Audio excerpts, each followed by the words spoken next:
So we got Dennis Schroder going to the Detroit Pistons. I actually like this deal, and I want to dive into that in this video. I think that he is the type of piece that really sends home the very clear message to the rest of the Detroit Pistons roster, fans, that this team is in win now mode. I've said it over and over. I said this is the last season of development. This is the last season where guys are going to get minutes to allow them to expand into their potential. And this is the type of move that says actually that timeline might be a little bit higher than we realize. And I want to dive into that in this video. But before we do, this video is brought to you by Bridges and Stones Family and Relationship Care. You know, there are many times in my life that I look back on and wonder why I did not reach out for support. I recognize how much I normalized struggling on my own in silence when I didn't have to. If I was an athlete dealing with an injury, I would have sought out a trainer or a doctor. If I couldn't figure out a set play, settle teammate disputes, or my role on the team, I would have sought out an assistant coach for support. Well, Bridges and Stones is a place to find well-trained, supportive coaching for your life. Don't struggle alone. Contact Bridges and Stones today for a free consultation and get your life back on track. Remember, none of us make it alone. The link is in the description box below. You know, a lot of people may not remember Dennis Schroder coming in to the NBA, playing for the Atlanta Hawks, eventually taking Jeff Teague's place on that, 62-win team. They had 4 All-Stars, including Teague. I think it was like Paul Millsap, Al Horford, and I want to say, was it Kyle Korver, DeMar Carroll, one of them extra guys. But they had a fantastic run. And that was a team under Mike Budenholzer, who later on goes to Milwaukee, wins a championship with them, and then he's now with the Phoenix Suns.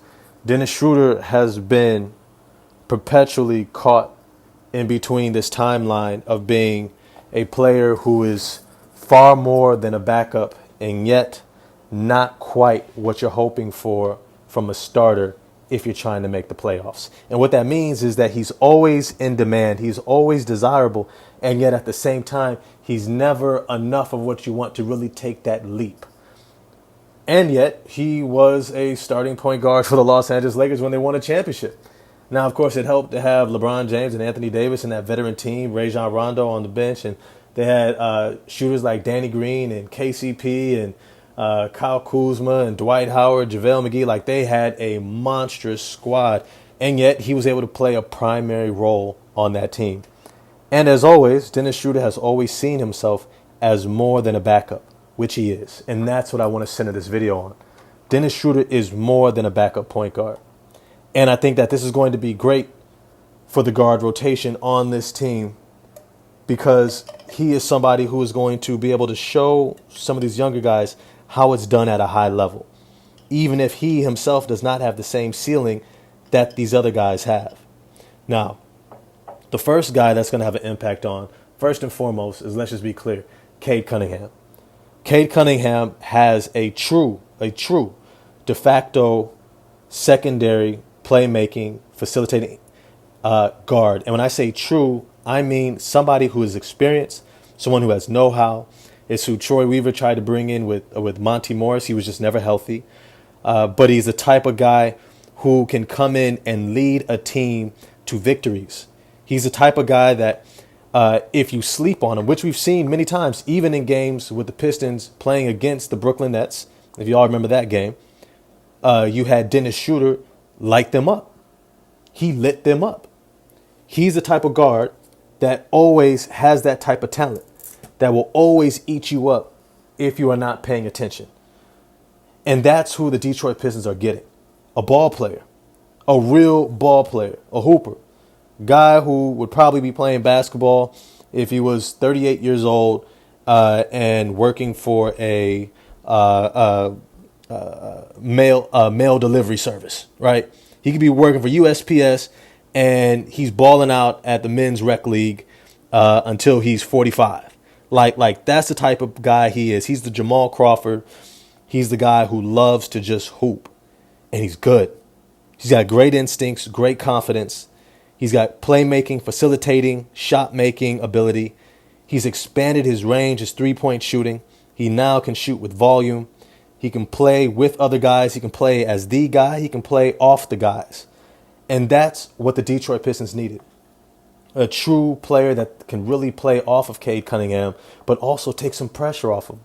And when Jaden Ivey got injured, that became a gaping hole on this team. We saw how good this team could be when they had that secondary guy. And I think Dennis Schroder is going to be able to be just that. Now, I think that what's going to be a difference, he's not the same Ivey where he's explosive to the rim, but yet his quickness has always been elite. His quickness, his first step, his ability to get downhill to the rim has always been elite. And it will continue to be, I believe, with the Detroit Pistons. Considering that they're in a system where JB Bickerstaff empowers his veterans to play to their maximum abilities and potential, meaning shooters, Malik Beasley, Tim Hardaway Jr., and I want to get into them in a little bit. He tells these guys, hey, go out there, do what you do, set the example for these young guys. Show them the work ethic, you getting in like Malik Beasley, make your 200 shots before the game so that you're ready for the game. Show them how to play hard, show them how to be professionals, show them how to be winners. That's what he does with his veterans. He empowers them, and they play extremely well. We're seeing this with Malik Beasley, seeing it with Tim Hardaway Jr. for stretches. And I think Dennis Schroder is going to look far more like he did in Brooklyn than he did with Golden State. Mostly because JB Bickerstaff is a better coach than Steve Kerr. Plain and simple. And he doesn't have this pre-orchestrated offensive system that's predicated around just one guy, like the Golden State Warriors. And then it's you're trying to having to fit in around an aging star. All that's to say is, I think Dennis Schroder is going to ball out. Now, I think that one thing that we saw was that they kept basically the team intact. They didn't let go of a bunch of guys. They picked up the right guy. They picked up the guy that they wanted. And what they're essentially saying is, we like the guys that we got. We're going to keep these guys together. Tim Hardaway Jr., you're going to stay in the starting shooting guard role off of Cade Cunningham. Asar Thompson, you're going to keep running point forward, Swiss Army knife on defense, developing your game, hopefully getting more minutes. Tobias Harris, same role. Jalen Duren, same role. But the guy who's going to be impacted the most, and this is what I want to talk about next, is Marcus Sasser. He was already getting kind of menial minutes. He wasn't getting the bump. He's really struggled to find that balance between being a fantastic shot maker, shot creator, which he already was coming in his rookie year, to being the guy coming in and now facilitating while still finding his shot. And because of how well this team is doing, they kind of said, look, you've got another couple years on your contract. You got 2 more years after this season. We'll give you some more time to figure it out. Essentially what they're saying. You're going to give you some more time to figure it out. I don't think he's going down to the G League. I wouldn't be shocked if he did, and I wouldn't be adverse to it either. Go get you 30, 40 points a game in the G League and come back and ball out. Get your confidence back, get your rhythm back, and come back. I wouldn't be mad at that.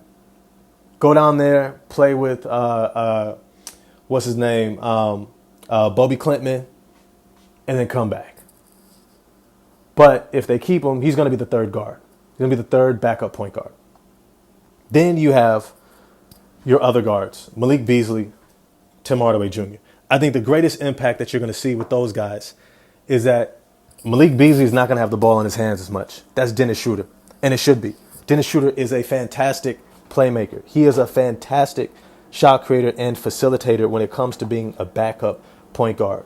If he was a backup point guard his whole time this season, he would be, especially on one team, he would be in the running for 6th man of the year. Plain and simple. That's just how good he is. And so when you're looking at this team, you're looking at a guy who's going to come in and play that Jaden Ivey role, which if we saw the last couple of games, the last few games that the Detroit Pistons have lost, it's been because they didn't have that guy. How many times have they lost and we go, damn, if they had Jaden Ivey, if they had one more guy who could create, who could make shots, and best believe Dennis Schroder can make shots. He can create consistently. In fact, I think Dennis Schroder is going to be a closing guard. I don't think it'll be Tim Hardaway Jr. anymore. I think it's going to be Dennis Schroder because he's going to be able to shoot just as good, but beyond just shooting, he's also a playmaker and facilitator that takes that pressure and defensive attention off of Cade Cunningham. As a result, I think what we're going to see is Dennis Schroder and Cade Cunningham, especially since Cade might be out a game or two with that sprained ankle. It looked pretty bad. He was able to finish the game, which is a good sign. It's a good sign for those of y'all who know when you sprain your ankle, if you could put some weight on it and keep it moving, you can kind of keep that blood flowing and it won't swell up as bad and it won't take as long for the recovery. You just got to be careful with it. But I wouldn't be shocked if he's out a full game. But it would be good to get Dennis Schroder in immediately. Immediately. Plug him into that starting role. Plug him in that starting role. Marcus Sasser come off the bench. Say, look, we want you to play make. Go out there, get you some buckets, play this role, and we're going to keep this thing running because he's going to be a primary guard next to Cade moving forward. But as always, I want to know what you all think of this trade. What do you think about the Detroit Pistons acquiring Dennis Schroder? Are you excited about it? I'll put up a poll later. But I think the Detroit Pistons are going to continue on this march. They're going to end up in that 6-7 seed. I thought Miami should have kept them. I think that would have been a move to put them over the top. But either way, I digress. Who cares? It's Detroit basketball. And I think Dennis Schroder is going to be an excellent piece marching into the playoffs. I think he's going to be the piece that we're going to see gets them into the playoffs. And I wouldn't be shocked if they're in that 7-8 seed matchup. I would love to see them against the Cavaliers in the series.